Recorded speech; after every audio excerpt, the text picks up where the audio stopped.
ओम नमो भगवते वासुदेवाय. तर आपण श्रीमद भागवत महापुराण पाहत आहोत आणि त्यातील हा आपला तृतीय स्कंदातील अध्याय 13व्या अध्यायामध्ये आपण वराह अवताराची कथा पाहणार आहोत. तर श्री सुखदेव म्हणाले, हे राजन, मैत्रेयांच्या मुखातून ही परमपुण्यमय कथा ऐकून भगवंतांच्या लीला कथांमध्ये अत्यंत प्रेम निर्माण झाल्यामुळे विदुराने पुन्हा विचारले. विदुर म्हणाला, मुनिवर, स्वयंभू ब्रह्मदेवाचा प्रिय पुत्र महाराज स्वयंभू मनू यांनी आपली पत्नी शतरूपा प्राप्त झाल्यानंतर काय केले? हे साधू शिरोमणी, आपण मला आदिराज राजर्षी स्वयंभू मनूचे पवित्र चरित्र सांगावे.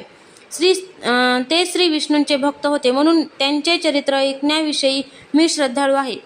विद्वानांचे असे श्रेष्ठ मत आहे की ज्यांच्या हृदयामध्ये श्री मुकुंदांचे चरणारविंद विराजमान आहेत, त्या भक्तजनांच्या गुणांचे श्रवण करणे हे माणसांनी पुष्कळ दिवस केलेल्या शास्त्राभ्यासाच्या श्रमाचे मुख्य फळ आहे.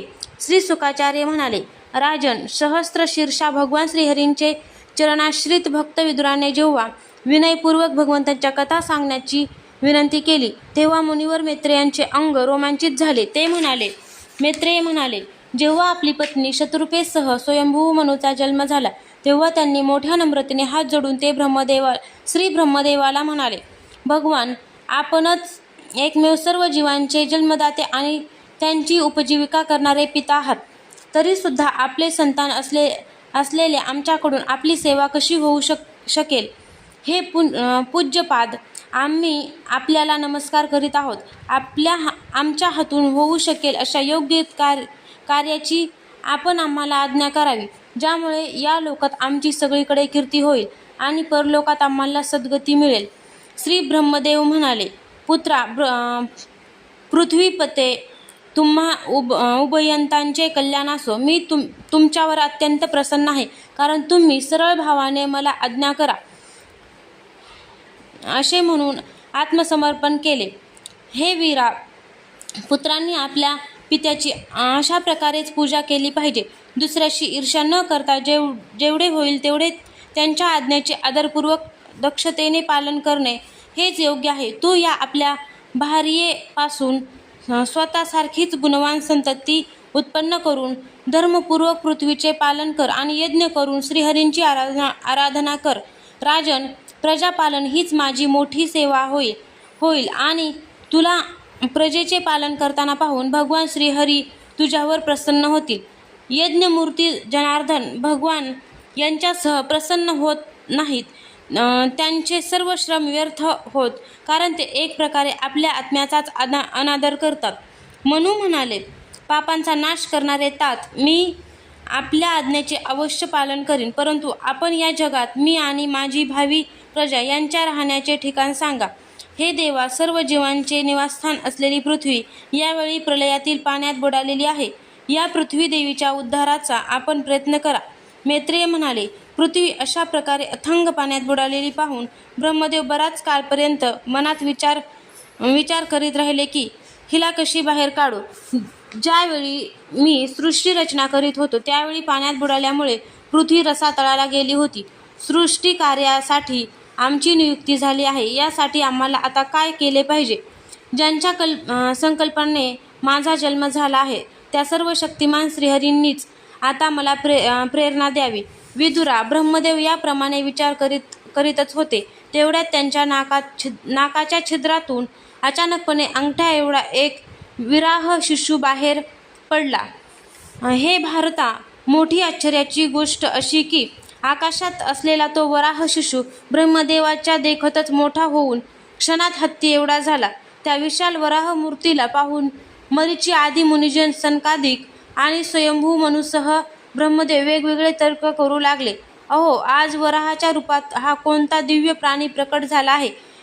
केवढे आश्चर्य हे! हा तर आत्ताच माझ्या नाकातून निघाला होता. पहिल्यांदा तर हा अंगठ्याच्या पेरा एवढा दिसत होता, परंतु एका क्षणातच हा मोठ्या शिलेच्या आकारा एवढा झाला. हे यज्ञमूर्ती भगवानच निश्चितपणे आमच्या मनाला मोहित करीत असावेत. ब्रह्मदेव आणि त्याचे पुत्र अशा प्रकारे विचार करीत होते, तेवढ्यात भगवान यज्ञपुरुष पर्वताकार होऊन गर्जना करू लागले. सर्व शक्तिमान श्रीहरींनी आपल्या गर्जनांचा दिशातून प्रतिध्वनी उमटून ब्रह्मदेव आणि श्रेष्ठ ब्राह्मणांना हर्षभरित केले. आपला भेद नाहीसा करणारी मायामय वराह भगवानांची गर्जना ऐकून जनलोक, तपोलोक आणि सत्यलोकातील मुनिगण वेदांच्या पवित्र मंत्रांनी त्यांची स्तुती करू लागले.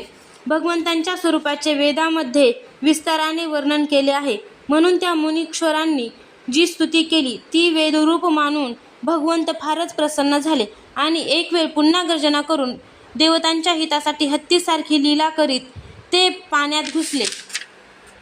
त्या वराहरूपी भगवानांनी पहिल्यांदा शेपूट उंच करून मोठ्या वेगाने आकाशात उसळी मारली आणि आपल्या मानेवरील केस विस्फारून खुरांच्या आघातांनी ढगांना विखरून टाकले.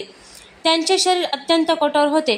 त्वचेवर राठ केस होते, सफेद दाढा होत्या आणि डोळ्यात तेज होते. असे ते शोभायमान दिसत होते. भगवान स्वयज्ञ पुरुष आहेत, तथापि वराहरूप धारण केल्यामुळे आपल्या नाकांनी वास घेत ते पृथ्वीचा शोध घेत होते. त्यांच्या दाढा भयंकर होत्या. आपली स्तुती करणाऱ्या मरीची आदी मुनींकडे सौम्य दृष्टीने पाहत त्यांनी पाण्यात प्रवेश केला. ज्यावेळी त्यांचे वज्रमय पर्वतासारखे कठोर शरीर पाण्यात पडले, तेव्हा त्या वेगाने जणू काही समुद्राचे पोटच फाटले आणि त्यातून ढगांच्या गडगडाटासारखा भीषण आवाज झाला. त्यावेळी असे वाटले की जणू काही आपले प्रदीर्घ तरंगरूप हात मुंज करून तो मोठ्या आर्तस्वराने, हे यज्ञेश्वरा, माझे रक्षण करा, अशी प्रार्थना करीत आहे. तेव्हा भगवान यज्ञमूर्ती आपल्या बाणासारख्या तीक्ष्ण खुरांनी पाणी कापीत त्या अगाध जलराशीच्या पलीकडच्या तीरावर पोहोचले. तेथे रसातळात त्यांनी सर्व जीवांचे आश्रयस्थान असलेली पृथ्वी पाहिली. त्या पृथ्वीला कल्पाच्या शेवटी निद्रा घेण्यासाठी उद्युक्त झालेल्या श्रीहरींनी स्वतः आपल्या पोटात सामावून घेतले होते. नंतर पाण्यात बुडालेल्या पृथ्वीला आपल्या दाढेवर घेऊन ते रसातळावर आले. त्यावेळी ते मोठे शोभिवंत दिसत होते. पाण्यातून बाहेर येतेवेळी त्यांना अडविणाऱ्या महापराक्रमी हिरण्याक्षाने पाण्याच्या आतच त्यांच्यावर गदा घेऊन आक्रमण केले. त्यावेळी त्यांचा क्रोध सुदर्शन चक्रासारखा तीव्र झाला आणि त्यांनी त्याला लीलया असे मारले की जसा सिंह हत्तीला मारतो. त्यावेळी त्याच्या रक्ताने त्याचे तोंड आणि कानशील माखल्यामुळे असे दिसत होते की एखादा हत्ती लाल मातीत टक्कर देऊन आला आहे.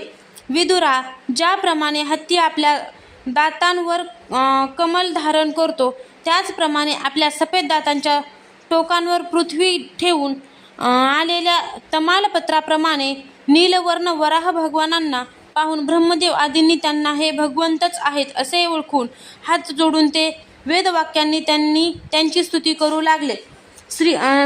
ऋषी म्हणाले, भगवान अजित, आपला जय जयकार असो. हे यज्ञपते, आपण आपले वेदत्रिय रूप शरीर थरथरवीत आहात. आपल्याला नमस्कार असो. आपल्या रोमरोमात सर्व यज्ञ सामावले आहेत.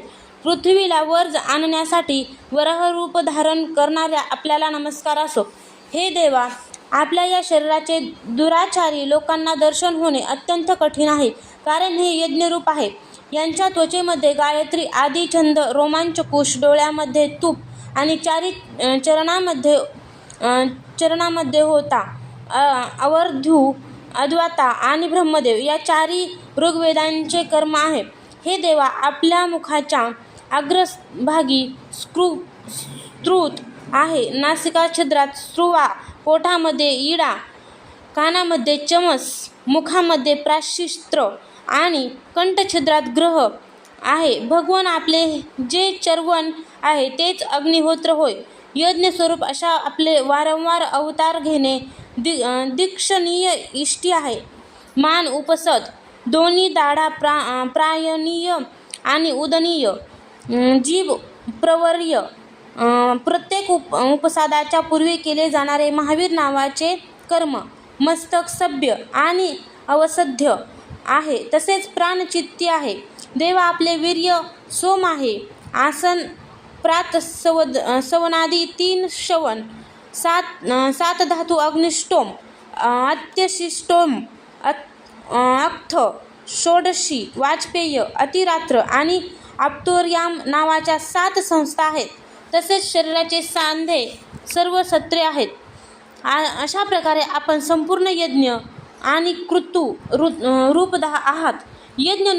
यज्ञानुष्ठानात रूप यष्टी आपल्या अंगांना एकत्रित ठेवणाऱ्या मांसपेशी आहेत. सर्व मंत्र, देवता, द्रव्य, यज्ञ आणि कर्म आपलेच स्वरूप आहे. आपणास नमस्कार असो. वैराग्य, भक्ती आणि मनाची एकाग्रता याद्वारे ज्या ज्ञानाचा अनुभव येतो ते आपलेच स्वरूप आहे. तसेच आपण सर्वांचे विद्यागुरू आहात. आपल्याला पुन्हा पुन्हा नमस्कार असो. हे पृथ्वीला धारण करणाऱ्या भगवंता, आपल्या दाढेच्या टोकावर ठेवलेली पर्वतांनी वेढलेली ही पृथ्वी अशी शोभामय दिसत आहे की जसे पाण्यातून बाहेर आलेल्या हत्तीने दातावर पत्रयुक्त कमळवेल ठेवली आहे. आपल्या दातावर ठेवलेल्या भूमंडलामध्ये आपले वेदमय वराह रूप असे शोभत आहे की जसे शिखरांवर मेघ दाटून आले असता प्रचंड वाटणारे कुलपर्वत शोभावेत. नाथ, चराचर जीवांना सुखाने राहण्यासाठी आपण आपली पत्नी या जगतमाता पृथ्वीला पाण्यावर स्थापित केले. आपण जगतांचे पिता आहात आणि अरणीमध्ये अग्नी स्थापन करतात. ज्याप्रमाणे आपण हिच्यात धारणशक्तीरूप आपले तेज स्थापित केले आहे, आम्ही आपणासह या पृथ्वी मातेला नमस्कार करीत आहोत. प्रभो, रसातळात बुडालेल्या या पृथ्वीला वर काढण्याचे साहस आपल्याशिवाय आणखी कोण करू शकत होते? ज्यांनी आपल्या मायेने या अतिशय आश्चर्यमय असलेल्या विश्वाची रचना केली आणि जे सर्व आश्चर्याची खाण आहे, त्या आपल्या बाबतीत यात आश्चर्य ते काय? हे देवा, आपण जेव्हा आपले वेदमय शरीर थरथरवता त्यावेळी आपल्या मानेवरील केसांतील पवित्र जलबिंदू आमच्यावर पडतात. त्यामुळे जनलोक, तपोलोक आणि सत्यलोक यात राहणारे आम्ही सर्वार्थाने पवित्र होतो. जे पुरुष आपल्या कर्माचा ठाव ठिकाणा लावू पाहतात ते खरोखरच बुद्धिभ्रष्ट समजावेत, कारण आपल्या कर्मांना काही अंत नाही. आपल्याच योगमायेच्या गुणांनी हे सर्व जग मोहित झाले आहे. भगवन, आपण याचे कल्याण करा. मैत्रेय म्हणाले. विदुरा, त्या ब्रह्मवादी मुनींनी अशा प्रकारे स्तुती केल्यानंतर सर्वांचे रक्षण करणाऱ्या वराह भगवानांनी आपल्या खुरांनी पाने स्थिर करून त्यावर पृथ्वीची स्थापना केली. अशा प्रकारे रसातळातून सहज आणलेल्या पृथ्वीला पाण्यावर ठेवून ते विश्वक्षेण प्रजापती भगवान श्रीहरी अंतर्धान पावले. विदुरा, भगवंतांचे लीलामय चरित्र अत्यंत कीर्तनीय आहे आणि त्यात रममाण झालेली पृथ्वी सर्व प्रकारचे पाप नाहीसे करते.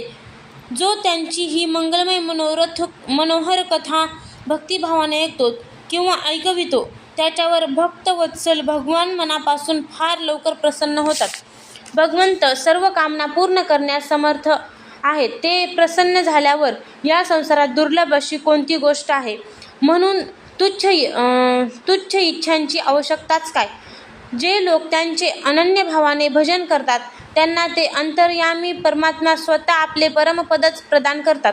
अहो, या जगात पशुतुल्य माणूस सोडला तर आपल्या पुरुषार्थाचे सार जाणणारा असा कोण आहे की जो जन्ममृत्यूच्या फेऱ्यातून सोडविणाऱ्या भगवंताच्या प्राचीन कथापैकी कोणत्याही अमृतमय कथेचे आपल्या कानांनी ओंजळ करून एक वेळ जरी श्रवण करील तरी त्याचे मन तेथून दूर जाईल. अध्याय 13 समाप्त.